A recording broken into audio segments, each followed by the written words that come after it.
Solo levelling मानवा after anime के episode 3 में आपका स्वागत है। तो इससे पिछले वाले पार्ट में हमने बात की थी कि कैसे जो चाहियन है वो जिन्वू की गिल्ड को ज्वाइन करना चाहती है और जो जिन्वू है उसे दूसरी तरफ ये लग रहा है कि चाहियन का कोई प्लान है।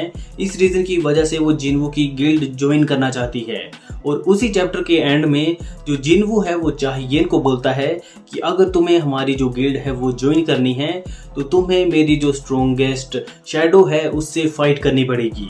और उसी पॉइंट के साथ ये वाला चैप्टर एंड हो गया था। तो आज की वीडियो में हम बात करेंगे इसके नेक्स्ट चैप्टर के बारे में जो कि है 11-13।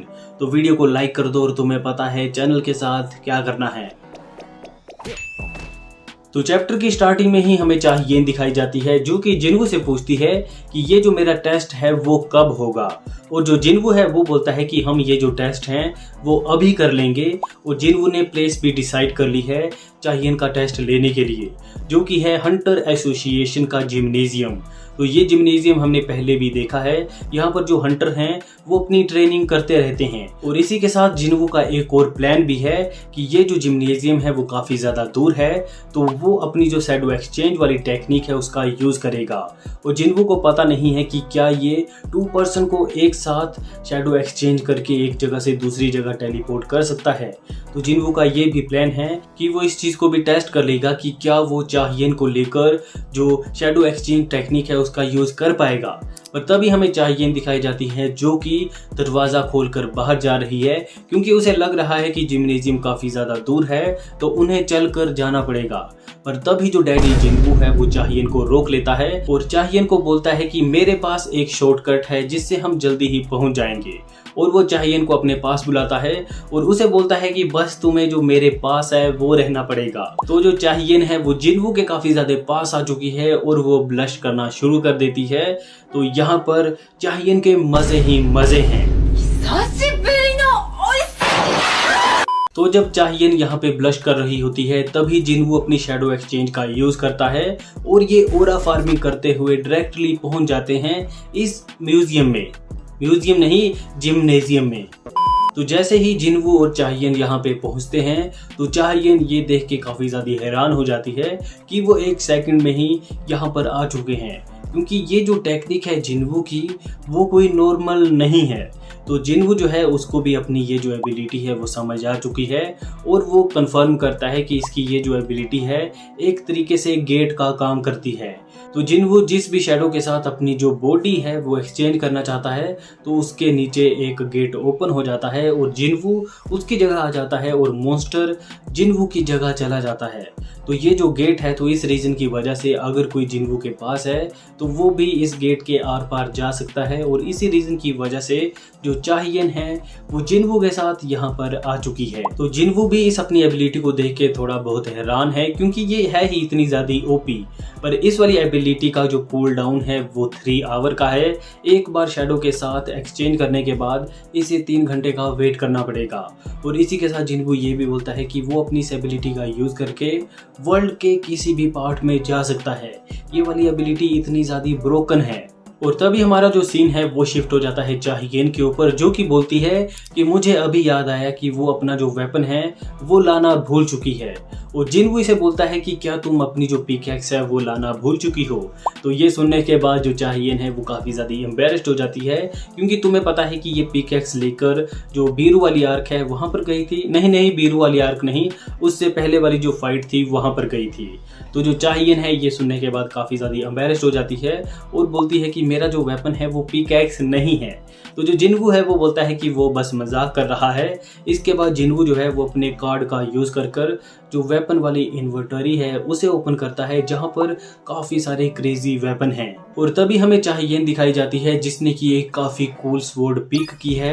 पर जो जिन्वू है वो चाहियन को बोलता है कि क्या तुम्हारे पास इतना टाइम है कि तुम अपनी इस न्यू स्वॉर्ड के साथ कंफर्टेबल हो पाओगी। और जो चाहियन है वो जिन्वू को बोलती है कि अगर मैं किसी रियल फाइट में हूँ और मेरे सामने अगर कोई मॉन्स्टर है तो वो ये इंतज़ार नहीं करेगा कि मैं प्रिपेयर्ड हूँ या फिर नहीं।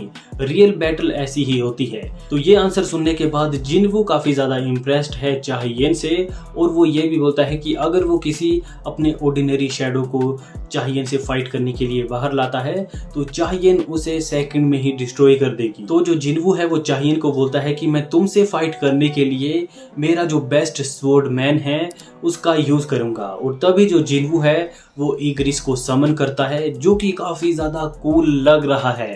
तो फाइट स्टार्ट होने से पहले जो चाहियन है वो जिनवू से पूछती है कि जो विनर है वो कैसे डिसाइड होगा। तो जिनवू सिंपली बोलता है कि अगर तुम मेरी जो शैडो है उसको डिस्ट्रॉय कर दोगे या फिर अगर तुम सरेंडर कर दोगे तो इससे जो विनर है वो डिसाइड हो जाएगा। पर इसी बीच जिनवू ये भी सोचता है कि मैंने चाहियन को बोला था कि मैं तुमसे फाइट करने के लिए अपने स्ट्रॉन्गेस्ट समन का यूज करूंगा, पर वो बोलता है कि वो बीरू का यूज नहीं करेगा क्योंकि ये जो चीज है वो चाहियन के लिए काफी ज्यादा ट्रोमेटिक हो सकती है। क्योंकि तुम्हें पता है जीजू आइलैंड आर्क में बीरू ने चाहियन का डोनट बना दिया था।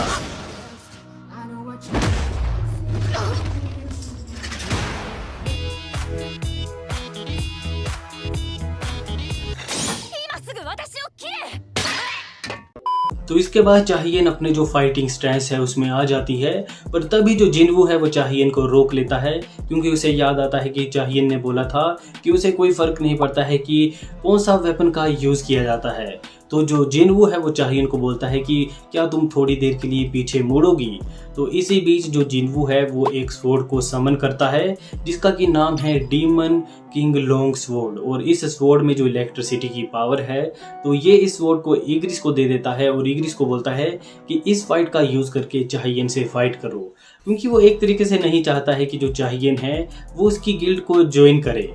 वो तो बस चाहियन को डिफीट करना चाहता है और एट द एंड वो नहीं चाहता है चाहियन उसके साथ आए। तो अगर यहाँ पे जो जिनवू है वो चाहियन की दिल की बात सुन लेता तो वो चाहियन को बिना टेस्ट दिए ही अपनी गिल्ड में ज्वाइन कर लेता। चल झूठा। तो इसके बाद बिना टाइम वेस्ट किए जो इग्रिस और चाहियन है उसकी फाइट स्टार्ट हो जाती है और शुरुआत में ही इनका एक काफ़ी खतरनाक क्लैश देखने के लिए मिलता है। चारों तरफ इलेक्ट्रिसिटी जा चुकी है और जो चीज़ें हैं वो डिस्ट्रॉय हो रही हैं और ये सारी चीज़ें देखकर जो जिनवू है वो भी चाहियन से इम्प्रेस्ड है क्योंकि चाहियन काफ़ी ज़्यादा फास्ट है। और वो ये भी बोलता है कि अगर चाहियन की जगह यहाँ पर और कोई होता तो वो इग्रिस के इस अटैक को सरवाइव नहीं कर पाता। और तभी हमारा जो सीन है वो शिफ्ट हो जाता है चेयरमैन के ऊपर, क्योंकि वो इस फाइट को फील कर पा रहा है। उसे नहीं पता था कि इस जिम्नेजियम में इस टाइम पे जिनवू और जो चाहियन है वो आ चुके हैं और यहाँ पर इनकी फाइट चली हुई है। और जो चेयरमैन है वो अपनी टीम को बोलता है कि जिम्नेजियम के जो कैमरे हैं वो मेरे रूम के साथ कनेक्ट करो। तो ये जो है वो जिनवू और चाहियन को इसके अंदर देखता है और ये फाइट कर रहे हैं। तो ये जो है वो काफ़ी ज़्यादा एक्साइटेड है न्यू यूथ को देखकर। और इसके बाद ये अपनी टीम को भी बोलता है कि जिम्नेजियम के जितने भी कैमरे हैं उनको ऑफ कर दो और ये बोलना कि यहाँ पे मेंटेनेंस चली हुई है। तो ये भी ये नहीं चाहता है कि ये सारी चीज़ें बाहर चली जाएं, तो इस रीज़न की वजह से इसने जो कैमरे हैं वो बंद करवा दिए हैं।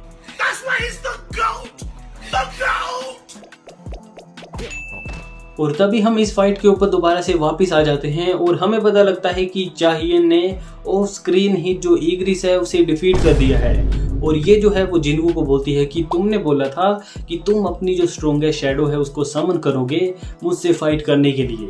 तो अब ये जिनवू को बोलती है कि अपनी जो स्ट्रॉन्गेस्ट शैडो है उसको समन करो, पर जिनवू इसे वार्निंग भी देता है कि मेरी जो स्ट्रॉन्गेस्ट शैडो है उससे तुम हर्ट भी हो सकती हो। पर जो चाहियन है वो बोलती है आई डोंट केयर। और इसके अलावा वो ये भी बोलती है कि वो जो है वो रीमैच भी करना चाहती है। तो चाहियन को भी पता है कि जिनवू की स्ट्रॉन्गेस्ट शैडो इस टाइम पे बीरू है, तो वो बीरू से फाइट करना चाहती है और अपना जो रिवेंज है वो लेना चाहती है। और तभी जो जिनवू है वो जो बीरू है उसको समन करता है ओरा फार्मिंग करते हुए। तो इसी पॉइंट के साथ ये वाला जो चैप्टर है वो एंड हो जाता है। नेक्स्ट चैप्टर में हमें बीरू वर्सेस चाहियन की क्रेजी फाइट देखने के लिए मिलने वाली है। तो इस वीडियो को लाइक कर दो और नेक्स्ट वीडियो भी जल्दी से जल्दी आ जाएगी। अगर लाइक कमेंट करोगे तो और जल्दी आ जाएगी। आज के लिए फिलहाल इतना ही। आपकी तरह मैं भी मायूस हूँ, लेकिन उम्मीद पर दुनिया कायम है। दिल दुखा है लेकिन टूटा तो नहीं है और उम्मीद का दामन छूटा तो नहीं है।